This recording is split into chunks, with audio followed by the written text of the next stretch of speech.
11월 첫 주 각자의 시간을 구별하여 있는 자리에서 주중 예배를 드리시는 동인의 모든 성도님들에게 하나님의 은혜와 평강이 함께 하시기를 축원드립니다.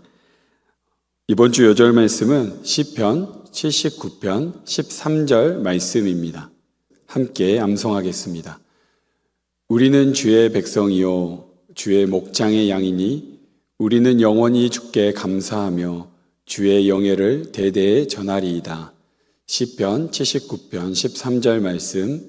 아멘.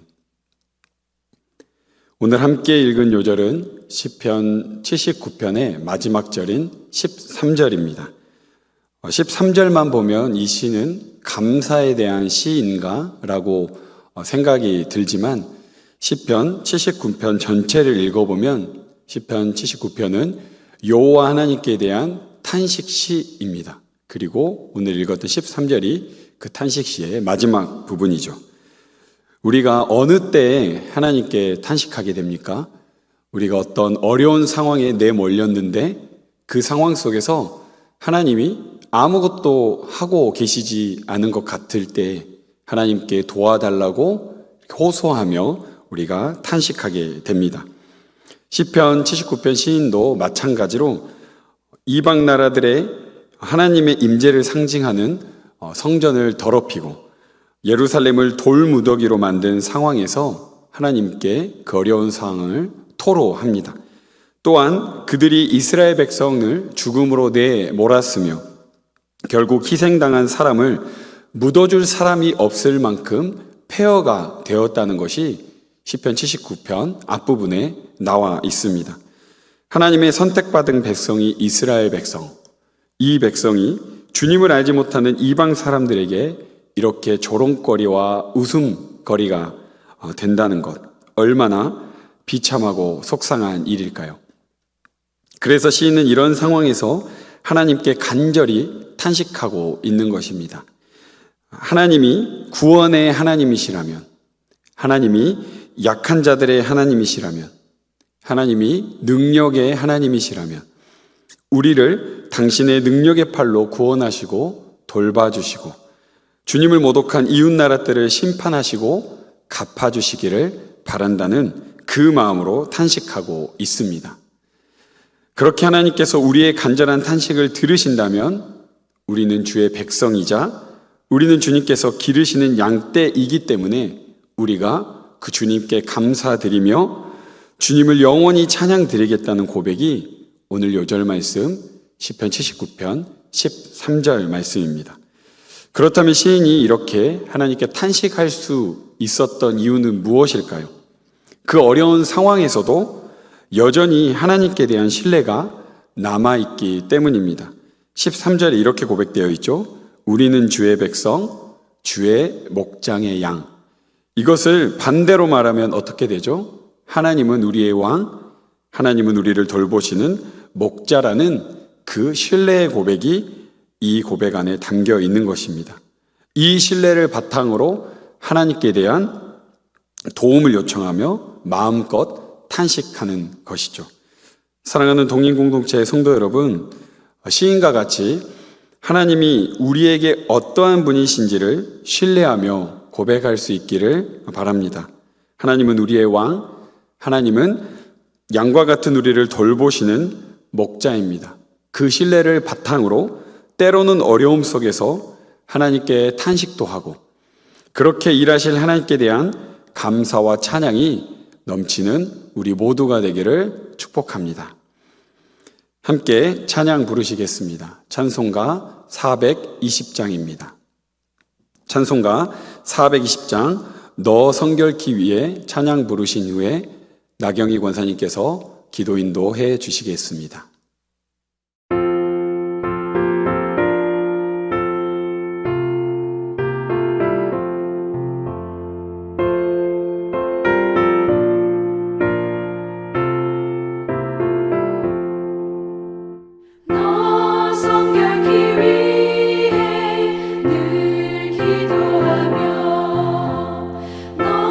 주 안에 있어 늘 성경 보고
사랑과 은혜가 풍성하신 하나님 아버지, 주중 예배를 영상을 통해 드리게 하시니 감사합니다.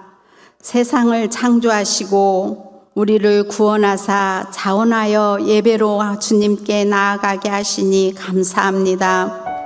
먼저 주님 앞에 우리의 죄를 고백합니다.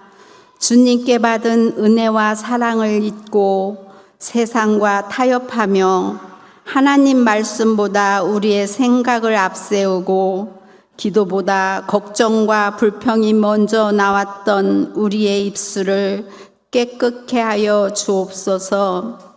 겉모습은 믿음의 사람처럼 보이나 속으로는 세상의 가치를 따라 살았던 연약함과 부족함을 용서하시고 예배를 통하여 말씀과 성령님의 인도하심을 따라 주의 자녀답게 빛과 소금의 역할을 감당하게 하옵소서.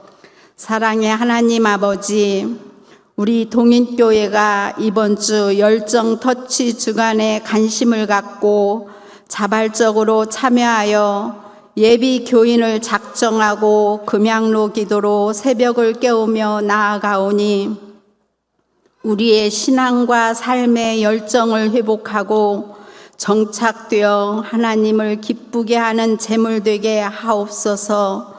사랑의 하나님 아버지, 내기 말씀으로 성소에서 만나는 거룩하신 하나님이라는 내기 강해를 통하여 귀한 말씀을 선포하시는 최낙민 목사님께 성령 충만하게 하여 주시옵소서. 이 말씀을 통하여 우리에게 오신 주님을 깨닫고 알게 하사 우리의 삶의 주인은 주님이시오니 주님의 뜻대로 무엇을 하든지 주님께 맡기고 우리의 목자가 되시며 모든 필요를 채워주시고 모든 일에 합력하여 선을 이루시는 약속을 믿고 예수님의 이름으로 기도합니다. 아멘.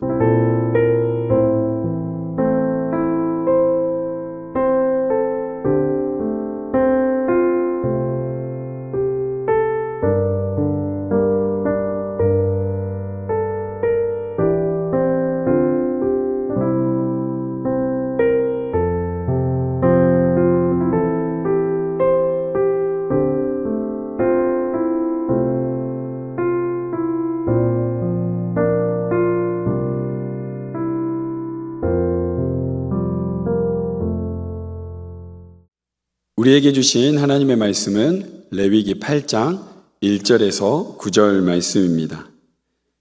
구약 155쪽 레위기 8장 1절에서 9절 말씀 함께 읽겠습니다. 여호와께서 모세에게 말씀하여 이르시되 너는 아론과 그의 아들들과 함께 그 의복과 관유와 속죄제의 수송아지와 순양 2마리와 무교병 1광주리를 가지고 온 회중을 회막문에 모으라. 모세가 여호와께서 자기에게 명령하신 대로 하매 회중이 회막문에 모인지라. 모세가 회중에게 이르되 여호와께서 행하라고 명령하신 것이 이러하니라 하고 모세가 아론과 그의 아들들을 데려다가 물로 그들을 씻기고 아론에게 속옷을 입히며 띠를 띄우고 겉옷을 입으며 에봇을 걸쳐 입히고 에봇에 장식띠를 띄워서 에봇을 몸에 메고 흉패를 붙이고 흉패에 우림과 둠밈을 넣고 그의 머리에 관을 씌우고 그 관 위 전면에 금패를 붙이니 곧 거룩한 관이라. 여호와께서 모세에게 명령하신 것과 같았더라. 아멘. 오늘은 레위기 8장을 살펴보면서 제사장 위임식에 대해서 공부해 보려고 합니다. 하나님께서 마련해 주신 제사를 이제 집례하는 그 제사장을 세우는 위임식이 있는데요. 그 위임식에 담긴 의미와 그 의미가 또 신약 성경과 또 오늘날 살아가는 우리에게 어떤 의미가 담겨 있는지 함께 살펴보도록 하겠습니다. 먼저 계열을 살펴보려고 하는데요. 우리가 레위기 1장에서 6장 7절까지 번소, 화속건 이렇게 5가지의 제사를 배웠습니다.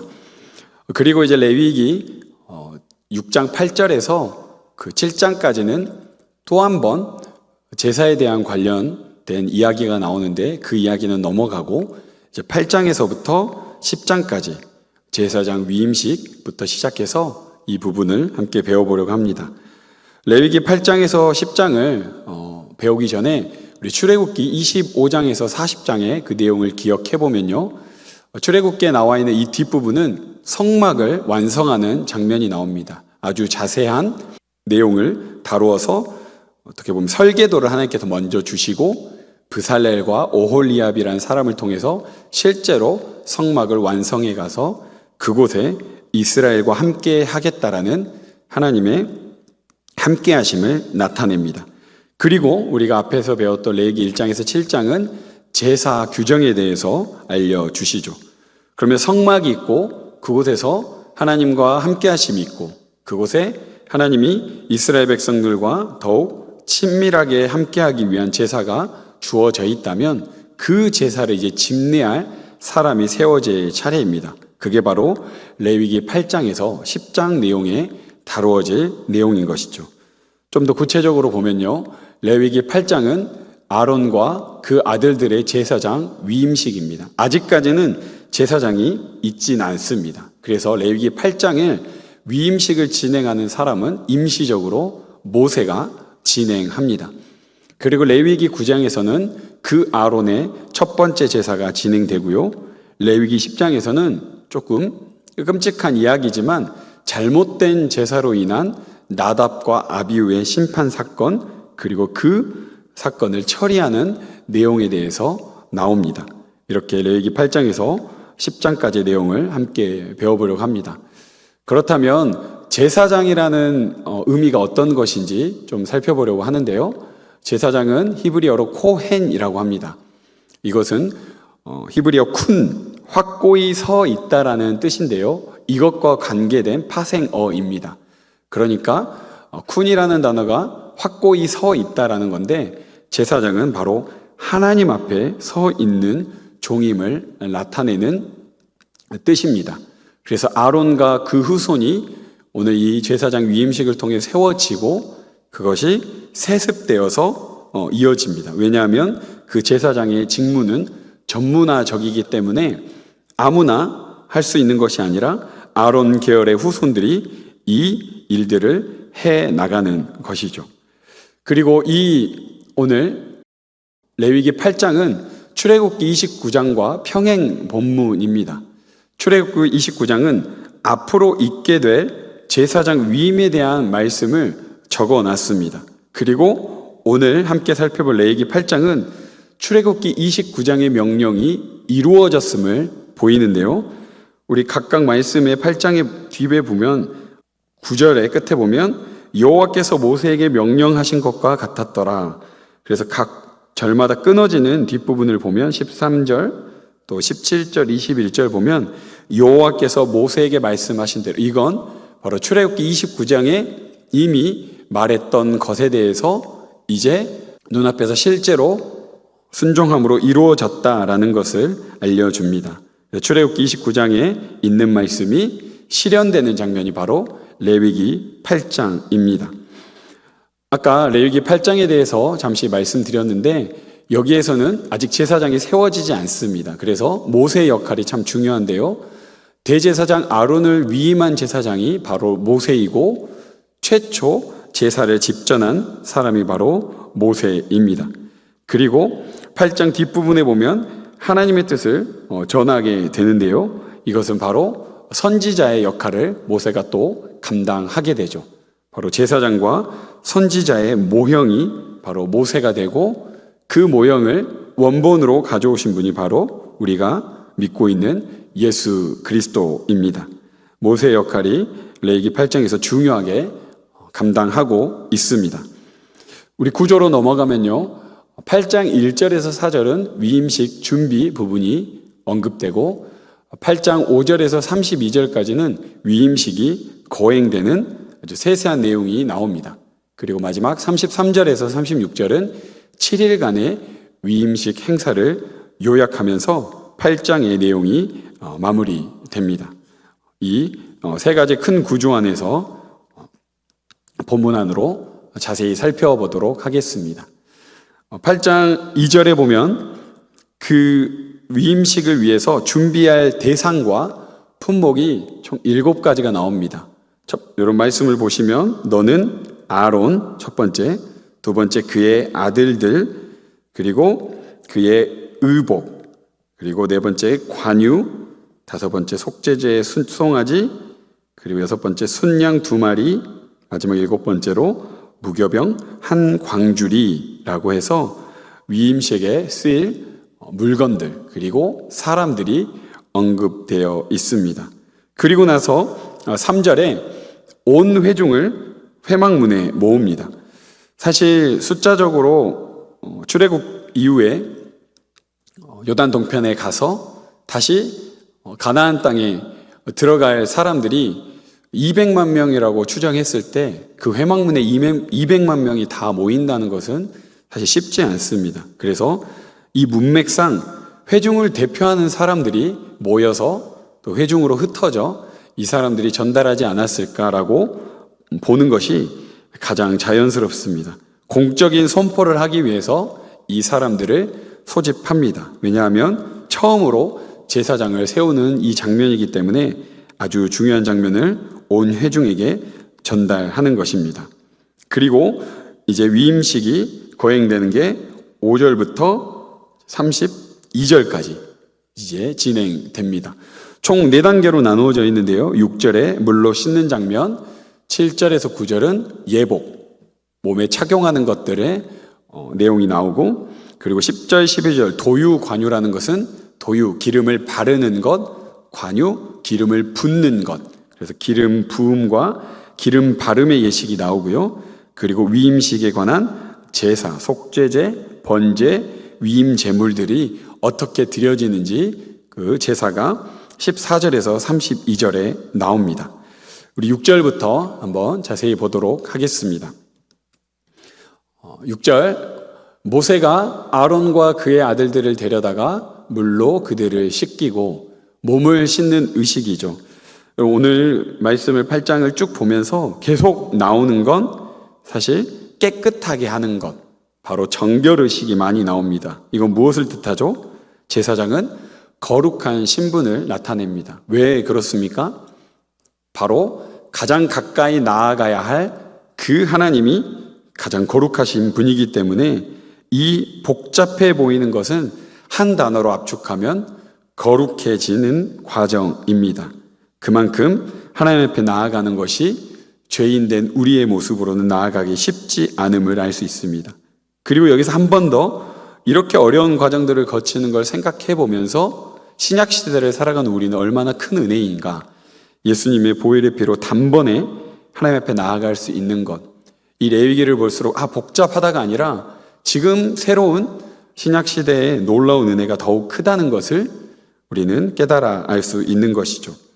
그래서 7절, 9절에 이제 예복을 착용합니다. 몸을 깨끗이 씻은 다음에 이제 총 8가지 내용물이 나옵니다. 여기에서 세마포 속바지가 레위기 8장에서는 빠져 있는데요. 레위기 6장 10절에 나와 있기 때문에 세마포 속바지, 그리고 속옷, 띠, 겉옷, 에봇, 흉패, 관, 금패 순으로 7, 8, 9절에 보면 예복을 착용합니다. 이거는 대제사장이 착용하는 옷으로서 표현되어 있죠. 여기에서 겉옷, 특별히 대제사장에만 허락된 청색 의복이 있는데 보면 알 수 있습니다. 딱 보면 이 사람은 대제사장이다 라는 걸 알 수 있는데 거기서 청색은 하나님의 거룩하심을 나타낸다고 합니다. 그러니까 그 제사장들 중에서도 특별히 더 1년에 한 번 대속죄일에 지성소에 들어갈 수 있는 그 대제사장은 더욱 거룩해야 함을 알 수 있습니다. 그리고 흉패에는 2가지 것을 착용하게 되죠. 오늘 말씀에도 8절에 보면 흉패에 우림과 둠밈이 나옵니다. 여기에서 뜻이 나오진 않지만 출애굽기 28장 30절에 보면 우림은 빛이라는 뜻이 있고 둠밈은 완전함이라는 뜻이 있습니다. 그러니까 빛과 완전함을 가지고 하나님 앞에 나아가야 하는 것을 대제사장의 흉패에 보면 알 수 있습니다. 그리고 12개의 보석이 박혀 있는데 이건 이스라엘 12지파를 상징하고 그 지파를 대표해서 하나님 앞에 나아가는 사람이 바로 대제사장입니다. 아주 거룩한 책임을 가진 사람인 것이죠. 그래서 출애굽기 28장 2절에 대제사장 의복을 이렇게 표현합니다. 영화롭고 아름다운 옷, 겉이 화려해서 예쁘다 그 정도를 말하는 것이 아니라 하나님의 거룩하심과 영광에 대한 상징이며 또 이 대제사장 입장에서는 명예롭고 영광스러움을 상징하는 대제사장 의복을 말하고 있습니다.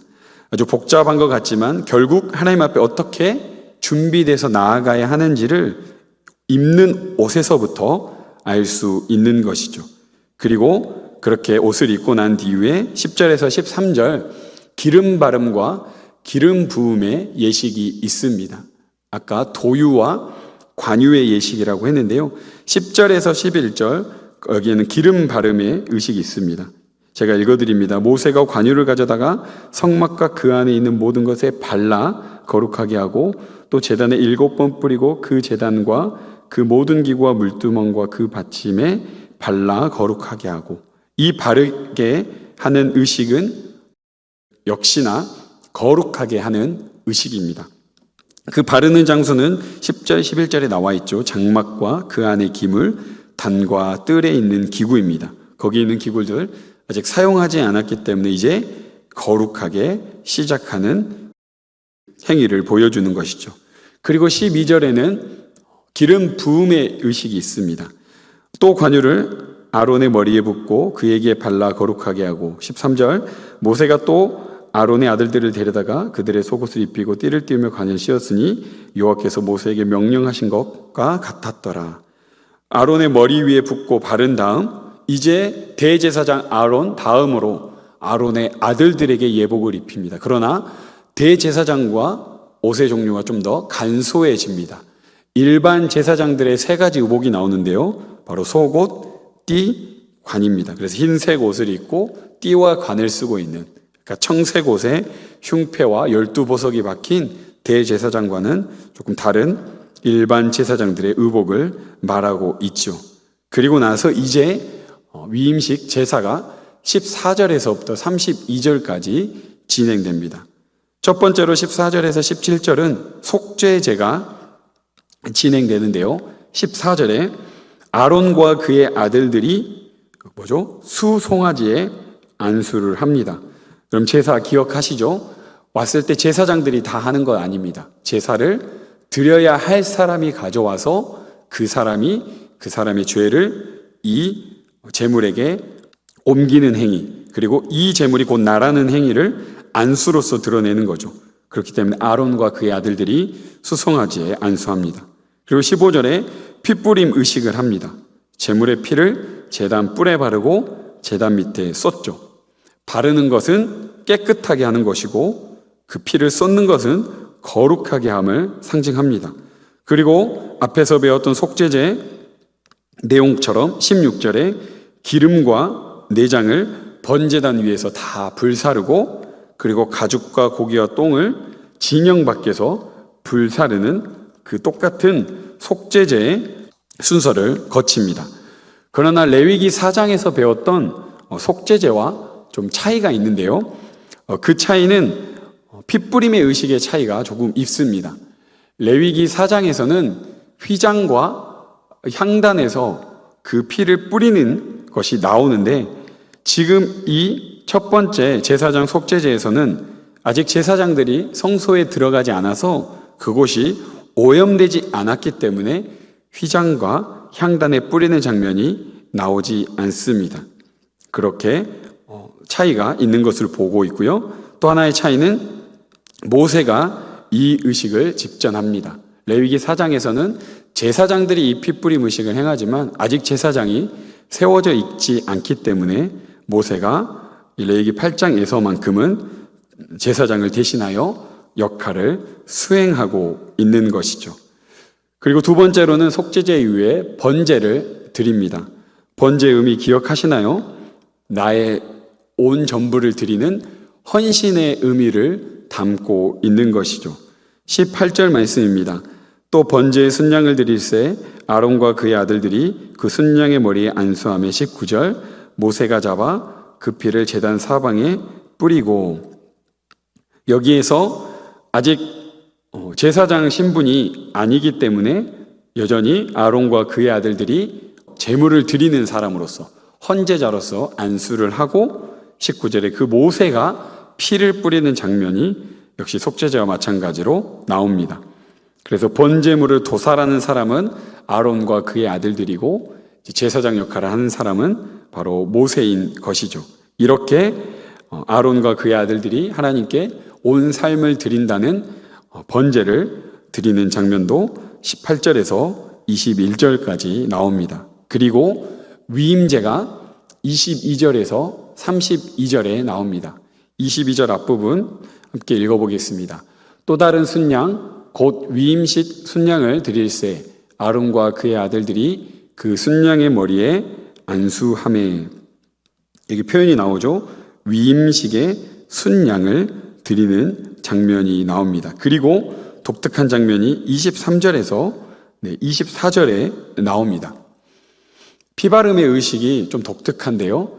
아론의 오른쪽 뒷불이 오른 엄지손가락, 오른 엄지발가락 이렇게 오른쪽 귀부터 오른쪽 발가락까지 위에서부터 아래를 상징합니다.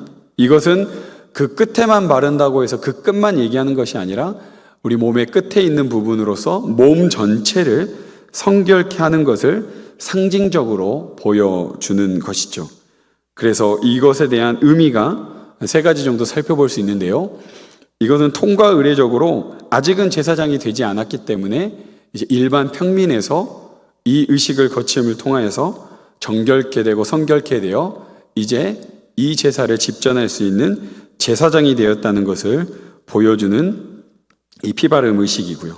또 귀로부터 손발로 내려가기 때문에 제사장이 해야 될 역할을 또 보여주기도 합니다. 제사장은 하나님의 말씀을 듣고 손발로 살아내야 되는 사람. 제사장은 입으로 가르치기보다 듣고 순종함으로 백성들을 가르치는 바로 제사장의 사명을 보여주는 것이죠. 그리고 이것은 피가 부어지는 제단과 밀접한 관련을 갖는 피바름 행위입니다. 그러니까 제사장은 그 제단에서 일하는 사람들, 그리고 피를 다루는 사람들인 것을 보여주는 피바른 의식에서 알 수 있습니다. 그리고 25절, 27절에서는 손을 채우는 의식이라고 하는데요. 27절입니다. 그 전부를 아론과 그의 아들들의 손에 두고라는 말씀이 있죠. 25절에서 26절에 나오는 총 10가지 제물의 목록이 나옵니다. 그가 또 그 기름과 기름진 꼬리와 내장에 덮인 모든 기름과 간 껍풀과 두 콩밥과 그 기름과 오른쪽 뒷다리를 떼어내고 요와 무교병 광주리에서 무교병 1개와 기름 섞은 떡 1개와 전병 1개를 가져다가 그 기름 위에 오른쪽 뒷다리 위에 놓아 이거를 아론과 그의 아들들 손에 두는 것입니다. 하나님께 요제로 드려지는 것들인데요. 이 전부를 아론과 그 아들들의 손에 둔다는 것, 이 제물을 그들의 손에 둔다는 것은 모습이 꼭 왕 앞에서 음식을 시종드는 신하의 모습으로 보여집니다.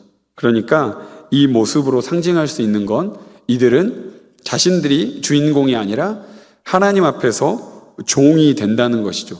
제물을 하나님께 올려드리는, 그 많은 제물을 하나님께 바쳐드리는 종으로서의 모습을 나타내고 있습니다. 그리고 이 모든 것들을 이제 제물을 번제하기 위해서 불사릅니다.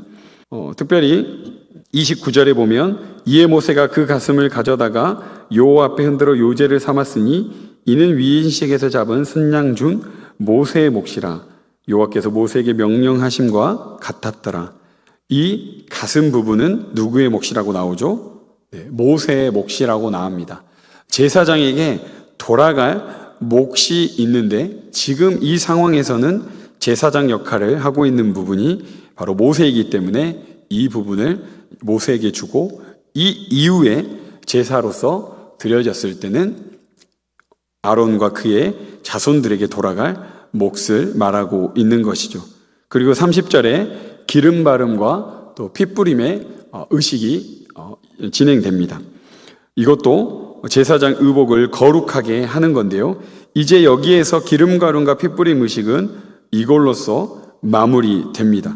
그래서 이 성별 의식, 깨끗하게 하는 의식의 최종 마무리를 30절에 해서 그 거룩한 제사장 위임식에 마무리를 하는 모습을 보입니다. 그리고 31절, 32절에 아론과 그의 아들들이 화목제 만찬을 가집니다.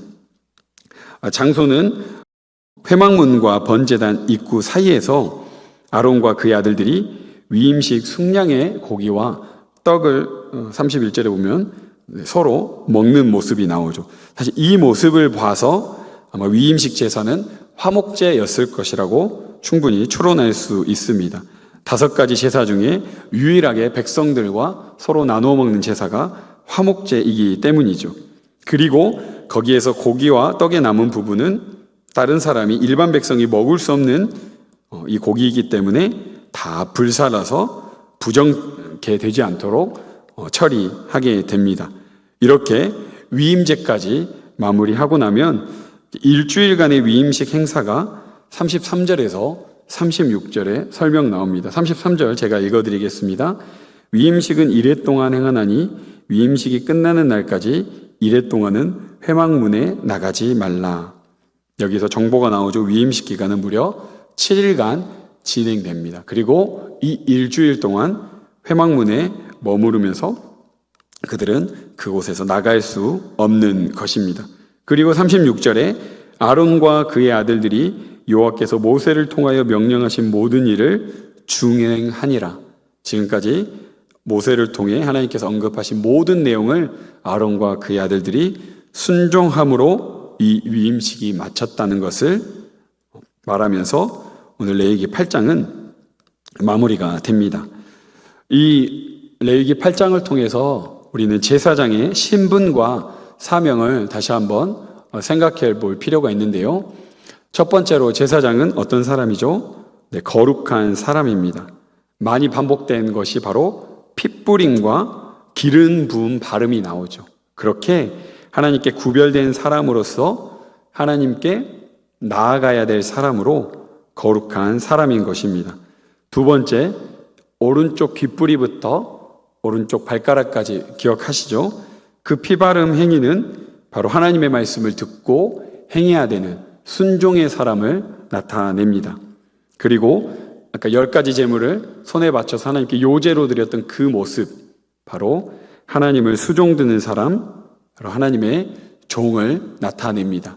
그리고 제사장은 일반 12지파와 다르게 땅을 유업으로 받지 않았기 때문에 하나님을 유업으로 삼고 하나님만 신뢰하고 살아가야 하는 사람입니다. 당연히 일반 백성들도 그래야 되지만 실제적으로 그들은 땅의 유업이 없기 때문에 오로지 하나님 한 분만을 신뢰하고 유업으로 살아가야 하는 사람을 나타냅니다. 제사장은 거룩한 사람, 순종의 사람, 하나님을 수종하는 사람, 하나님을 유업으로 삼고 살아가야 하는 사람입니다.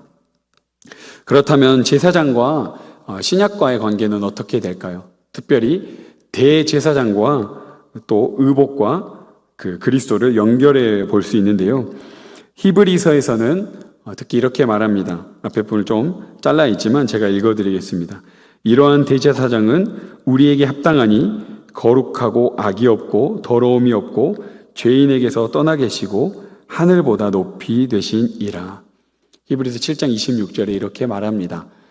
대제사장을 언급하면서 구약의 대제사장과 비교할 수 없는 참 대제사장이 있으니 바로 그분이 예수님이다. 그분은 거룩하고 악이 없고 더러움이 없고 죄인에게서 떠나 있다라는. 일반 레위기에서 말하는 대제사장은 사실 여기에 해당할 수가 없죠. 거룩하지 않기 때문에 피를 뿌려야 하고 기름을 부어야 하고 악도 가지고 있고 더러움이 있고 죄인이지만 예수 그리스도는 전혀 그렇지 않은 우리에게 새로운 대제사장임을 말하고 있습니다. 그리고 요한계시록 1장 13절에 보면 인자 같은 이가 발에 끌리는 옷을 입고 가슴에 금띠를 띠고, 우리 대제사장의 옷을 기억할 수가 있죠. 요한계시록 보면 예수님은 더 화려한 옷을 입으며 지상의 교회와 천상의 교회를 주관하고 있는, 제사장은 그 작은 성막만 다스리고 관리하는 사람이지만 예수 그리스도는 천상과 지상의 교회를 주관하시는 분으로 소개되고 있습니다. 그렇기 때문에 레위기에 말하는 제사장과 비교할 수 없는 새 대제사장 예수 그리스도이십니다. 두 번째로는 신약 성경의 옷 입는 모티브를 떠올릴 수 있는데요. 골로새서 3장 12절에 긍휼과 자비와 겸손과 온유와 오래 참음을 옷 입고, 로마서 13장 14절에 오직 주 예수 그리스도로 옷 입고. 레위기에서 제사장 예복은 뭘 나타내죠? 거룩한 신분을 나타냅니다. 대제사장의 화려한 옷과 또 일반 제사장들의 옷은 이 사람들은 거룩한 신분을 지니고 있다는 걸 옷을 통해 알 수 있습니다. 우리도 일반적으로 사람들이 입고 다닌 옷을 통해서 그 사람들의 어떤 직업이나 신분을 우리가 예측할 수 있듯이 우리도 예수 그리스도를 믿는 사람으로서 입어야 할 옷이 있는데요. 바로 예수 그리스도의 성품을 옷 입는 것입니다. 그렇게 해서 우리는 그리스도의 성품을 닮아가는 사람들로 자라가는 것이죠. 구약의 대제사장이 8가지 예복으로 덧 입듯이 우리도 예수님을 덧입어 그분을 닮아가야 할 것입니다. 마지막으로 우리들을 나타내는 바로 성도인데요. 왕같은 제사장이라는 말씀 여러분 잘 아시죠? 베드로전서 2장 9절입니다. 그러나 너희는 택하신 족속이요 왕같은 제사장들이요 거룩한 나라요 그의 소유된 백성이니. 아까 처음에 말씀드렸던 제사장의 두 가지 역할, 거룩한 사람, 바로 순종의 사람, 왕같은 제사장들인 우리가 해야 될 역할입니다. 깨어진 세상 속에서 거룩하신 하나님께 나아갈 수 있는, 예수 그리스도로 힘입어 그렇게 나아가는 우리는 거룩한 사람, 깨어진 세상을 다시 회복시키는 그런 사람들, 그리고 오른쪽 귓불이 오른쪽 엄지손가락, 오른쪽 엄지발가락에 피를 발라 말씀을 듣는 대로 순종해야 되는 것처럼 우리는 귀로 듣는 말씀, 고개를 끄덕이는 동의를 뛰어넘어 손발로 하나님 말씀을 살아내야 하는 왕같은 제사장들입니다. 오늘 레위기 8장을 통해 우리에게 주신 하나님의 말씀을 기억하면서 하나님이 정말 이 레위기 8장에 복잡해 보이는 그 제사장 위임식을 통해 그 하나님의 거룩하심을 나타내야 되는 사람이 얼마나 중요한지 깨달았듯이 우리도 그러한 역할을 감당해야 되는 이 신약의 교회 시대의 거룩한 왕같은 제사장임을 기억하며 그 거룩한 사람, 순종의 사람으로 살아갈 수 있기를 다짐하고 결단할 수 있기를 축복합니다. 함께 기도하겠습니다. 거룩한 사람, 순종의 사람, 하나님의 종, 하나님의 유업으로 삼고 살아가는 사람이 바로 구약의 제사장입니다. 그보다 더 뛰어난 대제사장이신 예수님을 믿고 살아가는 우리도 왕같은 제사장입니다. 우리에게 주어진 자리에서 예수님을 닮아 거룩한 사람, 순종의 사람으로 살아가게 하소서. 두 번째, 한 영혼을 천하보다 귀하게 여기시는 하나님의 마음으로 터치 전도에 임하게 하시고 예비하신 영혼들이 구원받고 교회 공동체에 한 몸 되게 하소서. 우리 함께 기도하겠습니다.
거룩하신 하나님, 감사합니다.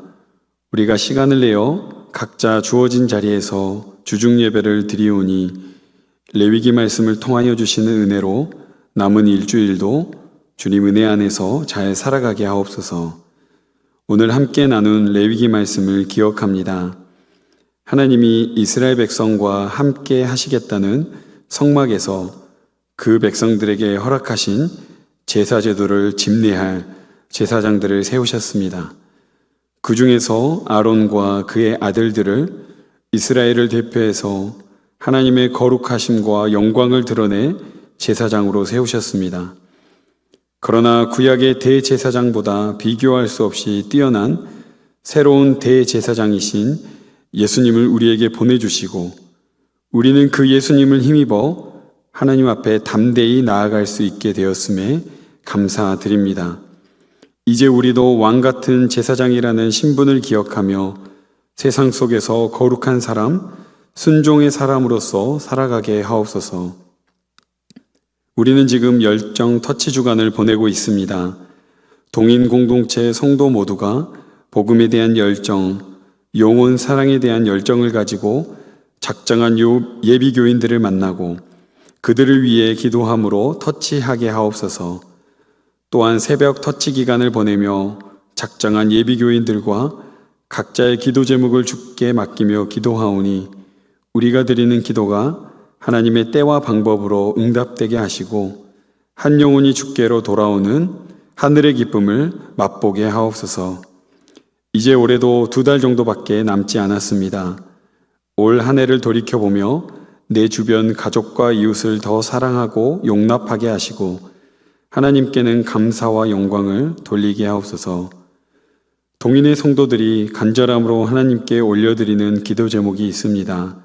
가정을 위해 드리는 기도, 직장과 일터를 위해 드리는 기도, 교회 공동체를 위해 드리는 기도, 세계 열방을 위해 드리는 기도, 몸과 마음의 치유를 위해 드리는 기도, 우리가 드리는 기도를 들어응답하여 주시고 또한 기도함으로 하나님께 더욱 가까이 함이 가장 큰 복임을 깨달아 알아 누리게 하옵소서. 십자가의 단번에 죽으심으로 우리가 하나님께 나아갈 길을 열어놓으신 새로운 대제사장이신 예수님의 이름으로 기도합니다. 아멘.